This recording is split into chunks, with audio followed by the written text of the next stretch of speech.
안녕하십니까. 더콩맨입니다. 버스 운전 자격시험 그 5번째 시간입니다. 여러분을 환영합니다. 바로 문제로 들어가도록 하겠습니다. 문제 1번입니다. 노선버스 자동차의 장치 및 설비 등에 관한 준수사항으로 옳지 않은 것은? 먼저 정답부터 찍겠습니다. 마을버스의 차 안에는 안내방송 장치를 갖춰야 한다. 이 부분이 틀렸습니다. 이러한 강제 규정은 없습니다. 나머지 부분들은 전부 맞으니까요. 한 번씩 읽어보시기 바랍니다. 읽으면서 반드시 그 뜻을 새기셔야 합니다. 예를 들면 이런 거예요. 제가 1번만 읽어드릴게요. 하차 문이 있는 노선버스는, 즉 내릴 수 있는 문이 있는 노선버스는 하차 문의 동작이 멈추거나, 즉 문이 동작이 멈추거나 열리도록 하는 압력 감지기 또는 전자 감응 장치를 설치하고, 쉽게 말하면 자동문이라야 한다 이 말이죠. 하차 문이 열려 있으면 어떻게 돼요? 개문 발차가 안 되도록, 가속 페달을 밟아도 듣지 않도록 이 말이에요. 사람이 내릴 수 있는 문이 열려 있으면 가속 페달이 작동되지 않도록 하는 가속 페달 잠금 장치를 설치해야 한다. 맞습니다. 문이 열려 있는 상태에서는 페달을 밟아도 안 나가야 합니다. 이런 식으로 문장을 하나하나 읽으면서 뜻을 새기면서 이미지를 연상해 보시라는 겁니다.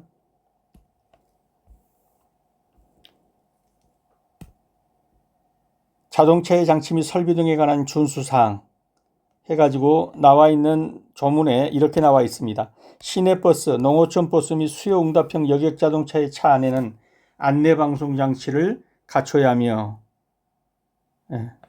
버저를 작동시킬 수 있는 스위치를 설치해야 한다. 그래서 여기서 마을버스가 없죠. 시내버스, 농어촌버스, 수요응답형 여객자동차만 나와 있죠. 마을버스는 없습니다. 그 다음에 여기에 마을버스는 손잡이 만들어는 마을버스입니다. 여기서 추출한 문제입니다. 그래서 마을버스는 이 의무 설치 대상에서 제외되어 있습니다. 뭐예요? 안내방송. 그래서 해당 법령상 안내방송 장치를 의무적으로 갖춰야 하는 대상은 시내버스, 농어촌버스, 수요응답형 여객자동차이다. 실제로는 마을버스 타보면은 안내방송 장치는 일반적으로 갖춰져 있죠. 그러나 법정 대상은 아니다 그 말입니다. 그래서 노선버스 자동차의 장치 및 설비 등에 관한 준수사항으로 옳지 않은 것은 마을버스의 차 안에는 안내방송 장치를 갖춰야 한다.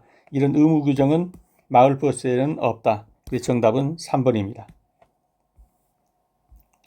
2번입니다. 운전 자격의 취소 및 효력의 정지 처분에 관한 설명으로 틀린 것은? 정답부터 찍겠습니다. 3번입니다. 관할관청은 운전 자격증 등을 반납받은 경우 운전 자격 취소나 정지 처분을 받은 사람이 반납한 운전 자격증을 폐기해야 한다. 틀렸는데 어디가 틀렸나요? 이 부분이 틀렸죠. 운전 자격 취소가 되면 폐기하는 게 맞습니다. 근데 정지 처분 받으면 그 정지 기간이 지나면 그 운전면허증 반납해 줘야 돼요. 근데 폐기해 버리면 안 되겠죠. 그래서 이 부분이 틀린 겁니다. 즉 운전 자격 취소 처분을 받은 사람의 운전 자격증은 폐기해야 합니다. 그러나 정지 처분 받은 사람의 자격증은 폐기해서는 안 됩니다. 돌려줘야 하기 때문이에요. 나머지는 또 다 맞는 지문입니다. 그래서 정확한 뜻을 다 새기셔야 합니다. 예를 들면 제가 2번만 한번 설명을 해볼게요. 관할관청은 처분하였을 때는 그 사실을 처분 대상자, 즉 뭘 처분했다는 거예요? 취소 또는 효력정지의 처분을 내렸다 이 말이에요. 그러면 처분 대상자에게 알리고 그 다음에는 교통안전공단에 알려줘야 한다는 거예요. 첫 번째는 처분 대상자에게 당신의 운전 자격 증명은 취소되었습니다 라고 알려줘야 되고, 한국교통안전공단도 발급기관이기 때문에 알려줘야 돼요. 이 사람의 운전 자격 증명은 취소되었습니다 이렇게 알려줘야 돼요. 그러면 교통안전공단은 뭐합니까? 그 취소 처분에 따라서 그 사람의 운전 자격 증명을 말소해 줘야 합니다. 누가 말소한다고 그랬죠? 교통안전공단에서 말소한다는 거예요. 그래서 관할관청은 운전 자격증을 반납받은 경우 취소 때는 폐기하지만 정지 처분 때는 가지고 있다가 돌려줘야 한다. 그래서 3번이 틀린 지문입니다. 운전자격 정지처분, 정지기간이 지난 후에 다시 돌려줘야 하기 때문에 폐기하면 안 됩니다. 시행규칙 59조 4항에 나와 있는 내용입니다. 그래서 정답은 3번입니다.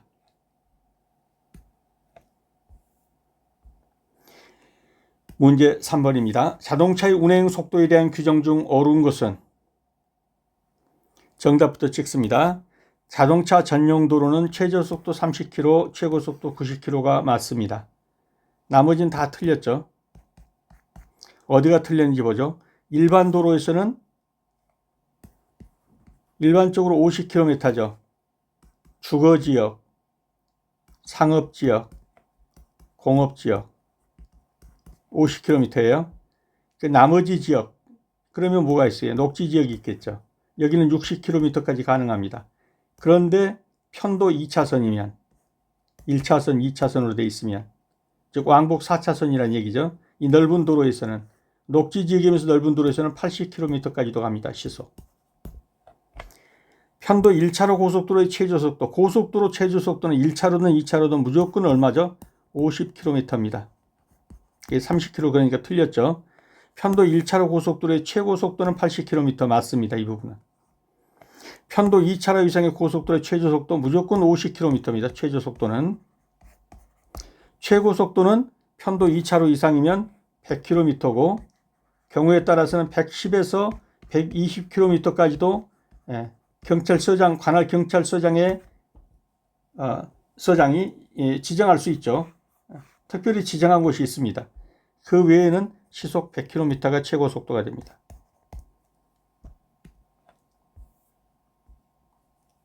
자, 여기에 전부 지문을 달아놨으니까요. 지문을 읽어보시면서 반드시 뭐라고 해야 되나요? 한 항목 한 항목을 전부 확정시켜놔야 돼요. 대강 알고 넘어가면 안 됩니다.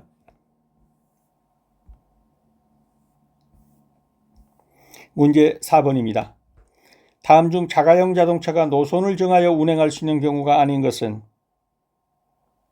정답부터 찍겠습니다. 4번입니다.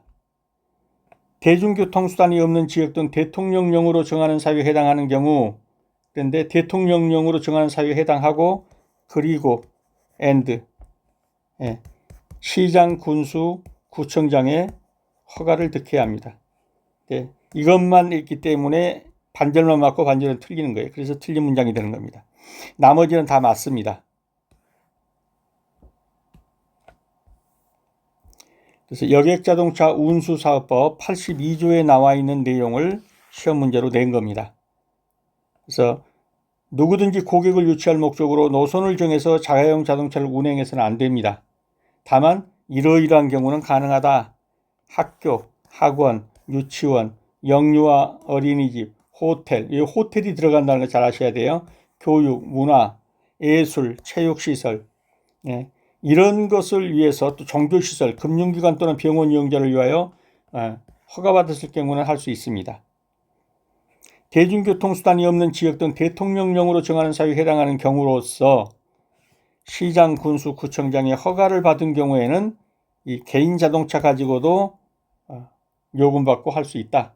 노선을 정해서 운행할 수 있다라는 얘기입니다.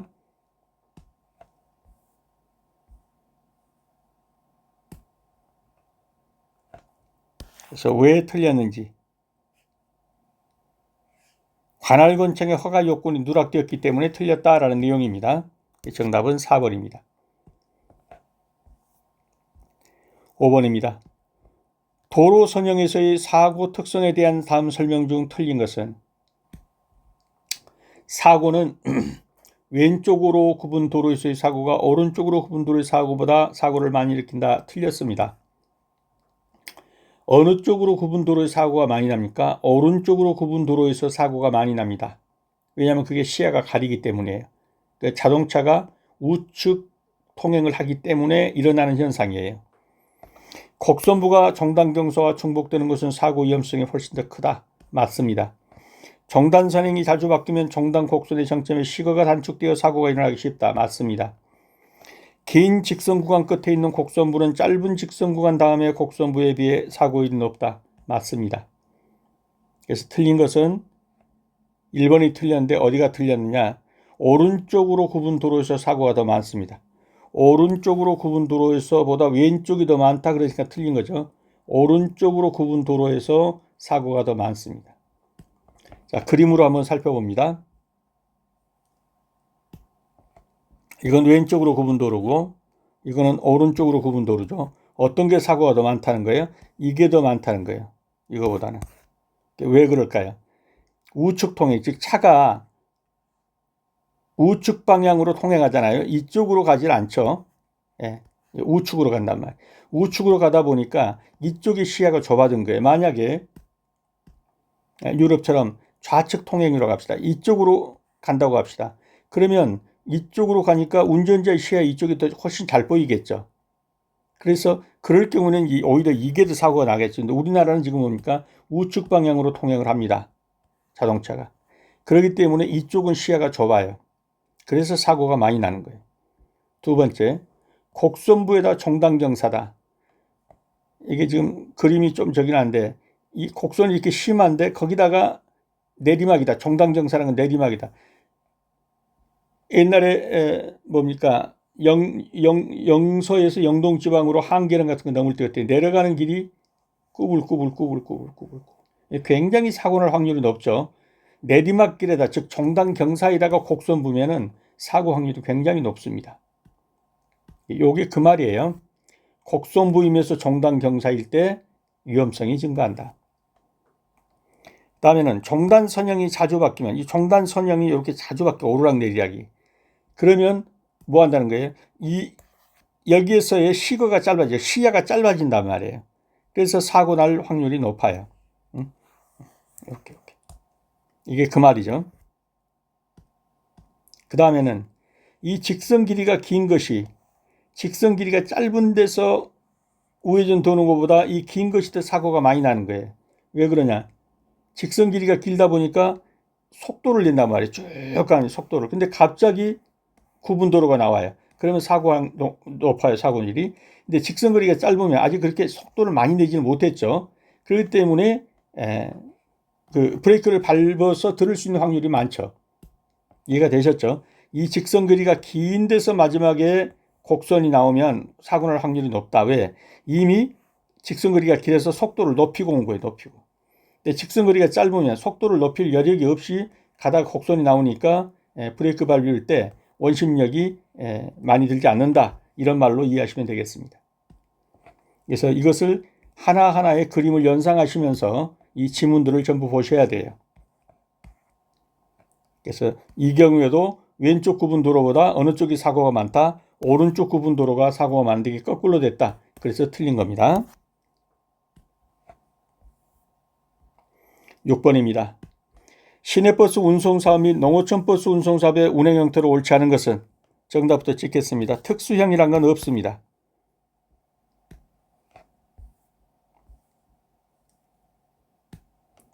이 부분도 여객자동차 운수사법 시행령 3조에 나와 있어요.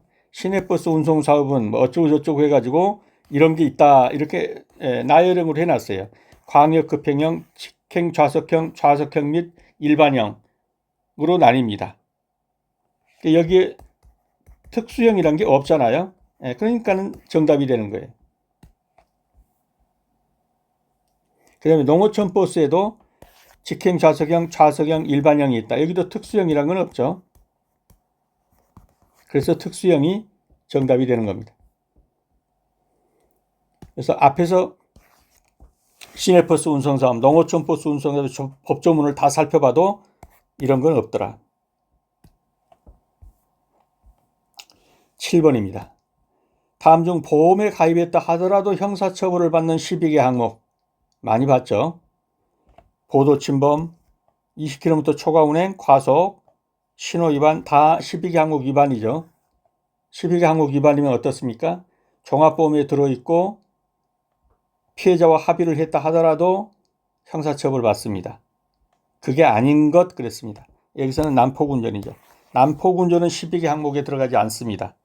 별도로 뭐 면허 정지라든가 이런 건 당하지만 12개 항목은 아니라는 거예요.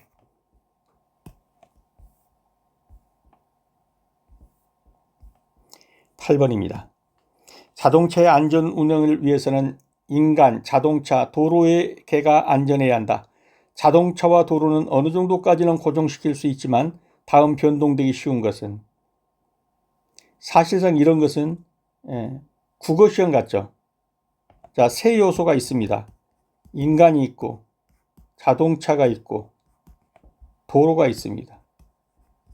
이것이 3요소라는 거예요. 근데 여기서 뭐라고 그랬어요? 자동차와 도로는 어느 정도까지는 고정시킬 수 있다. 그런데 변동되기 쉬운 것은 뭐냐? 그러면 3개를 들어주고 2개는 찝었으니까 나머지 하나밖에 없잖아요. 인간적인 요소만 남은 거예요. 변동이 많은 게 인간적인 요소죠. 그러니까 정답은 인간적 요소입니다. 3개 찝어주고 2개 제하면 남은 건 인간적인 요소. 그래서 뭐 이건 정답 고르는 건 전혀 어려움이 없죠. 9번입니다. 자동차가 움직이는데 필요한 동력을 발생하는 장치는, 동력은 엔진에서 나오죠. 주행장치는 뭡니까?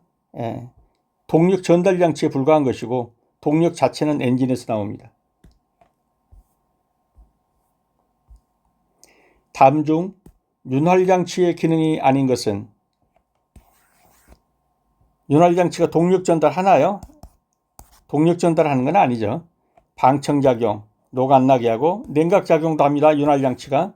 마멸 감소, 이건 윤활장치가 하는 역할이지만 동력 전달을 윤활장치 자체가 하는 건 아니에요. 오일 쳤다고 그래갖고 오일 자체가 동력 전달을 하는 거 아니죠. 동력 전달하는데 좀 도움은 줄 수 있죠. 쉽게 말해서 뭐 하니까? 마멸을 감소하거나 하니까. 정답은 1번이 되겠습니다. 11번입니다. 공기 브레이크의 특징으로 옳은 것은, 정답부터 찍으면 1번이죠. 차량 중량의 제한을 받지 않고 무거운 버스라든가 뭐 짐차 이런 데 다 쓸 수 있는 거죠. 공기 브레이크. 대신 에너지 소비가 적다가 아니라 많습니다. 이 별도의 그 공기압을 내는 그런 기구들을 만들어줘야 돼요. 구조도 복잡하고 고가죠. 저가 틀렸고 간단하다 틀렸고 소비가 적다 틀렸습니다. 그래서 맞는 것은 1번이 되겠습니다. 그래서 공기 브레이크, 에어 브레이크는 엔진으로 구동되는 압축기를 통해서 만든 고압의 압축 공기를 이용해서 제동력을 얻는다. 주로 대형 버스라든가 트럭에 사용된다.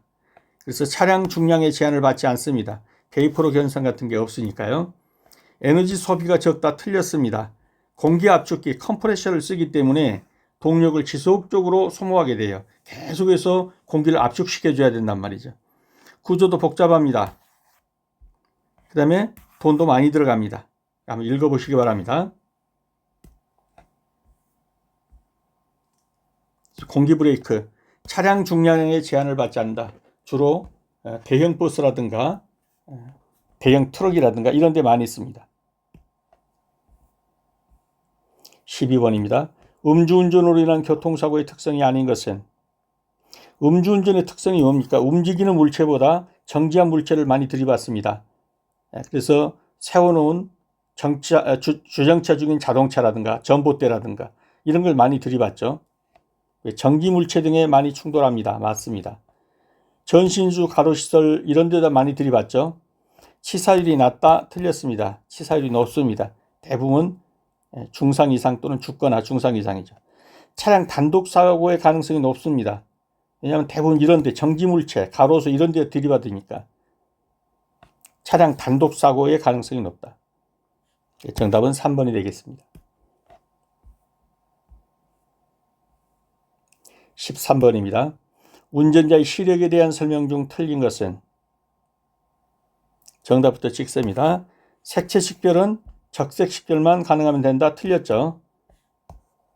적, 황, 녹, 3색을 다 구분할 수 있어야 됩니다. 나머지 부분은 맞으니까 한 번씩 다 읽어보시기 바랍니다. 그래서 도로교통법 시행령 45조에 정확하게 다 나와 있습니다. 거기에 붉은색, 녹색, 노란색을 구별할 수 있을 것,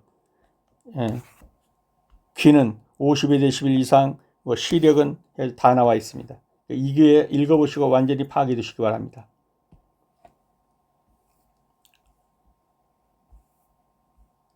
14번입니다. 운전 시 대형 자동차에 대한 태도로 옳지 않은 것은? 정답부터 찍습니다. 대형 자동차를 앞지르는 것은 금지이다? 틀렸죠. 대형 자동차라 할지라도 앞지르면 되는 거죠. 나머지는 다 맞는 내용이니까 살펴보시기 바랍니다.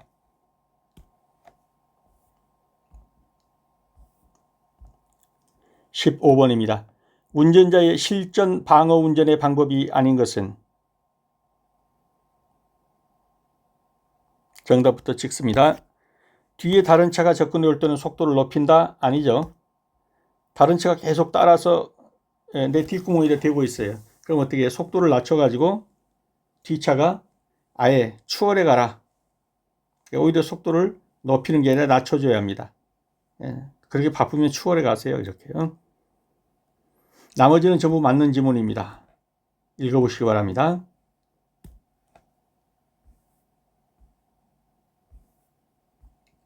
16번입니다. 다음 중 방호책의 성질로 부적합한 거. 방호책이 뭐죠?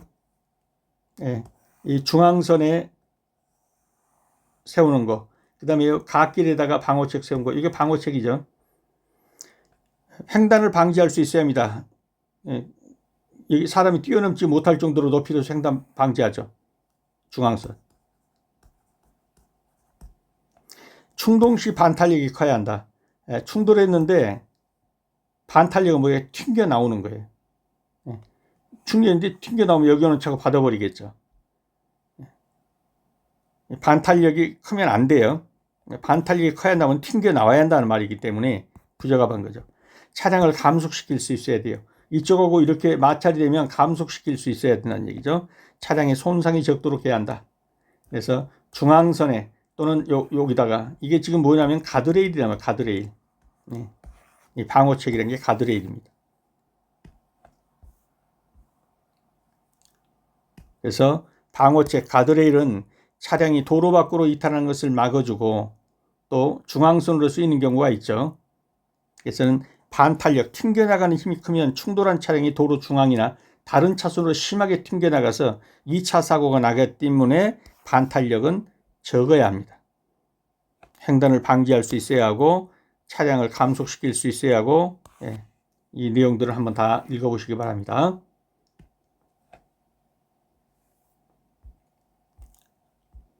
17번입니다. 회전교차로의 특징으로 틀린 것은? 정답부터 찍습니다. 지체시간이 증가한다가 틀렸죠. 신호등이 없으니까 언제든지 봐서 들어갈 수 있을 때 들어가면 됩니다. 그래서 지체시간이 감소하죠. 나머지는 다 맞는 내용입니다.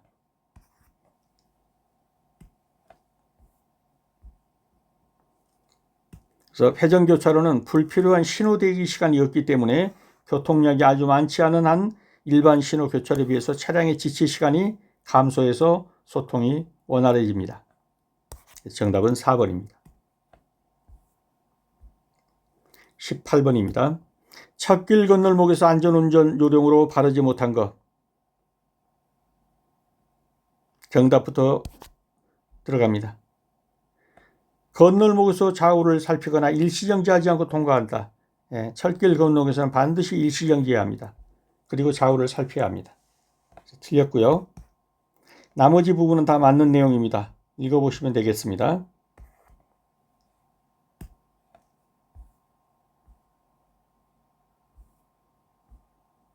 19번입니다.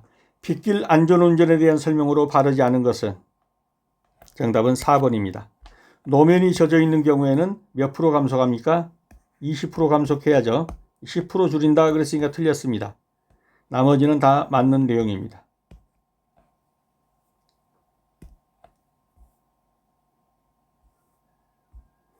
20번입니다. 간선 급행버스 체계 운영을 위한 구성요소로 옳지 않은 것은? 이런 문제는 쉽지 않은 문제입니다. 정답부터 말씀드리면 교차로 시설과 인도의 개선에서 틀린 것은 이 부분입니다. 간선 급행버스란 건 뭡니까? 거의 그 고속철도 수준으로 만들어 놓은 거 이렇게 보시면 돼요. 여기는 반드시 전용 도로 이런 것들이 통행권이 확보돼야 돼요. 버스도 저공해 저소음 등의 자동차 개선도 필요해요. 편리하고 안전한 환승시설이 있어야 돼요. 교차로 시설에 있어서도 교차로를 바로 통과할 수 있도록 해줘야 돼요. 근데 인도의 개선까지는 아니라고 보는 거예요. 그래서 여기에 자세하게 해설을 해놨기 때문에 읽어보시면 다 알 수 있는 내용입니다. 그래서 BRT, 즉 간선 급행버스의 3대 요소라면 전용 차로가 있어야 한다. 전용 차량도 있어야 한다. 환승시설, 거기다 우선신호, 교차로의 우선신호 시스템이 필요하다. 이걸 다 읽어보라고 하는 내용은 이런 것 때문에, 예를 들면 제가 2번만 한번 볼게요. 교차로 시설과 인도의 개선, 틀린 설명이죠. BRT의 핵심 교차로 운영 요소는 일반적인 인도 개선이 아니에요. 보도 개선이 아니고 버스가 멈추지 않고 통과할 수 있도록 하는 교차로 우선 신호 처리 시스템, 버스 전용 입체 교차로 시설 구축. 그래서 인도의 개선은 BRT의 어떤 직접적인 구성 요소라고 보기는 어렵다. 나머지는 너무 중요한 내용들이에요. 그래서 간선 급행버스가 되려면 전용 도로가 있어야 되고 이런 전용의 저공해 저소음 등의 자동차 개선이 필요하고 환승시설이 제대로 되어 있어야 한다. 이런 요소는 정말 중요하고 교차로에서도 우선 통행할 수 있는 간선 급행버스가 그런 체제가 있어야 한다. 근데 인도의 개선, 여 부분까지는 아니다. 인도 보도 개선까지는 포함하지 않는다. 이렇게 보시면 되겠습니다. 네, 오늘은 여기까지입니다. 수업하시느라 수고 많으셨습니다. 다음 시간에 다시 뵙도록 하겠습니다. 감사합니다.